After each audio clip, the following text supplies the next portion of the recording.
So I'm going to be describing some work with my students, Thomas Gull and Connor McShaffrey, and I have to warn you ahead of time, this has absolutely nothing to do with sociality.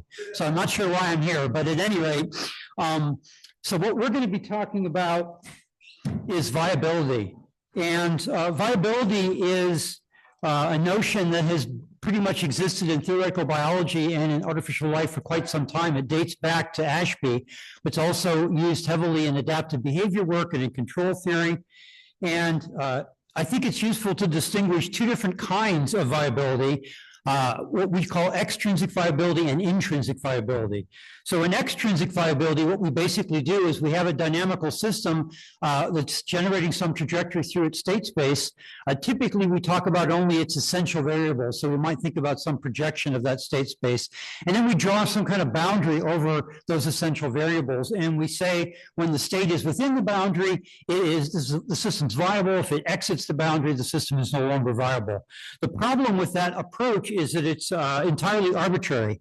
Where that boundary exists is not a property of the system, it's something we're imposing on the system as external observers. However, despite that artificiality, this is by far the most common way people talk about viability. So for example, in computational cell biology, when you have, say, a whole cell model, the way you determine whether or not the cell has died is by imposing some constraint on, say, a minimum concentration of some essential metabolite or on some maximum osmotic pressure before the cell bursts. That's exactly an example of an extrinsic viability constraint, okay?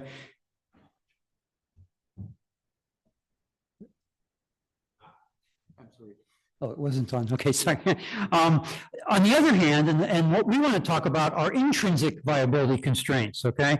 So in this case, we recognize the fact that we don't get to decide when an organism is viable. Rather, that comes from the operation of the organism itself.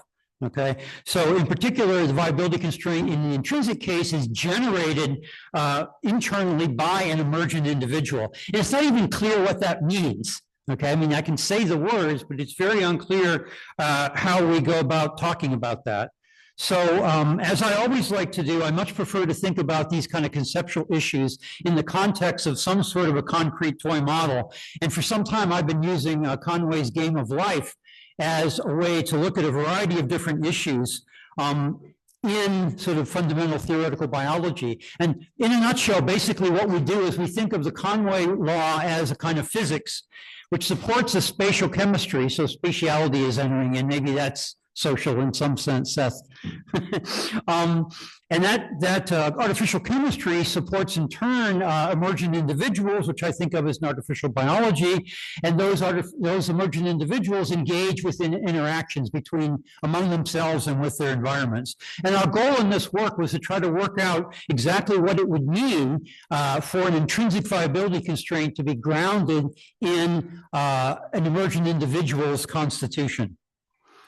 So there are basically several steps here, which I'm going to not have much time to elaborate on, but they're elaborated in the paper. We begin with what we call the generalized glider organization. So this is basically just, this is a representation in the artificial chemistry of the Conway physics that basically notates all of the interdependencies between every process that makes up a glider. So you think of each of these processes as a kind of reaction. It depends upon certain components as inputs, and when it operates, it produces certain components as outputs. And what makes this particular network underlying the glider interesting is that it's a closed organization. So the outputs of some of the processes serve as enabling conditions on the other processes in a closed structure. Okay, this I call it the generalized glider organization because it basically applies in all situations in which a glider can exist, not just in an empty environment. And it's notated using a notation I call a partial process notation, but I don't have time to go through that in any detail. The main thing I want to point out is this structure is topological in nature. It just captures the interdependencies between processes. So the next step is to spatially embed this topological structure.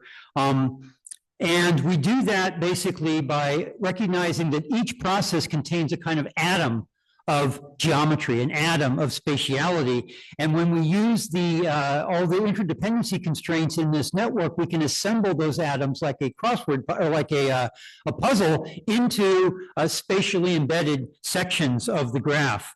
And we give an algorithm for doing that in the paper. I'm not going to go through it here, but basically the end result is that we get 16 locally spatially embedded collections of processes which are interdependent in a way that's described according to the original process dependency network. Then the next step in this deriving an intrinsic viability constraint is basically to derive from the spatially embedded network what I call the interaction graph, or what Maturana and Varela call the cognitive domain. This is a map of what happens when a glider interacts with its environment, basically. And I gave this derivation actually a few years ago, so I'm not going to go through it in detail, but it's a simple step-by-step process that you can take a spatially embedded process dependency graph and extract the corresponding interaction graph. And finally, and this is the main focus today, is that from that interaction graph, we can extract the viability constraint from this glider, okay? So let's define this viability constraint. We have to talk about what space is this constraint defined in. What we've chosen to define it in is basically all configurations, all local configurations of the Conway game of life lattice that can contain a glider and its immediate environment and its secondary environment. And there's a particular reason why we have to include the secondary environment here. But basically, if we look at all configurations in that little local patch, the interaction graph of a glider divides them up into those that contain a glider and those that do not. And that's what's illustrated here. Okay, and where we define what constitutes a valid glider, not arbitrarily, but by virtue of the configurations that process dependency network that describes the constitution of a glider allows. So, for example, if you look at the non-glider configuration on the upper right there, you'll notice that it actually contains something that's almost a glider. Okay, it's the wedge form of the glider. However, according to the process dependency graph, according to the closed network of dependencies, that is not a glider, regardless of what it might look like to us. Okay. And then, as I said, the complement of this contains all the other configurations. Now, I'm almost done here. There's actually a lot more information in the glider interaction graph about viability than what I've just shown you. In particular, we can delineate the interior of the viability constraint from its boundary. The interior consists of all glider configurations which will transform into other glider configurations in the next time step. Whereas the boundary of the viability constraint consists of all glider configurations that will be disintegrated in the next time step. Okay, so it leaves the viability constraint. And in fact, we can go even one further. On the right here, I'm showing just graphically that all of the glider configurations in the interior of this viability constraint can be subdivided into different classes according to the different colors of the arcs in the interaction graph, which have to do with which subsets of perturbations will allow them to continue to the next step versus destroy them. I realize I haven't had a chance to get into all those details, but this all connects. And then finally, there are two different classes of boundary configurations because the two different basic forms of a glider have different destructive perturbations. So we can delineate this internal substructure as well. So to wrap up, basically what we're able to do is take a formal representation of the constitution of an emergent individual, namely its closed process dependency network, transform that into a spatially embedded version, transform that into an interaction graph, and that interaction graph defines the viability constraint. So we can derive in this step-by-step process, we can derive from the first the viability constraint. And this derivation isn't specific to gliders. We could do this for any emergent individual in the game of life. It could be done for any emergent individual in any analogous discrete time discrete space, discrete state cellular automata. And I believe, although we haven't done this yet, it also should be applicable to discrete spatial chemistries.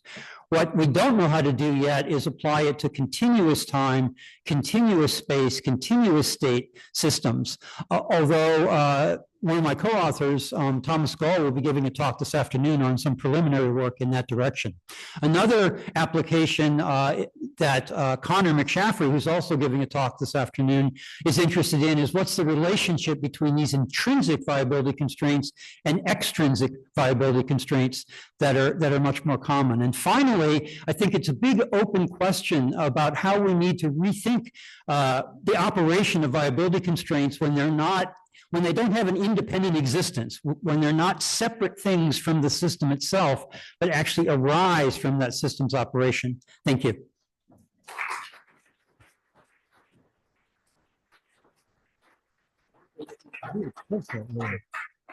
Thanks very much, Randall. Questions, please.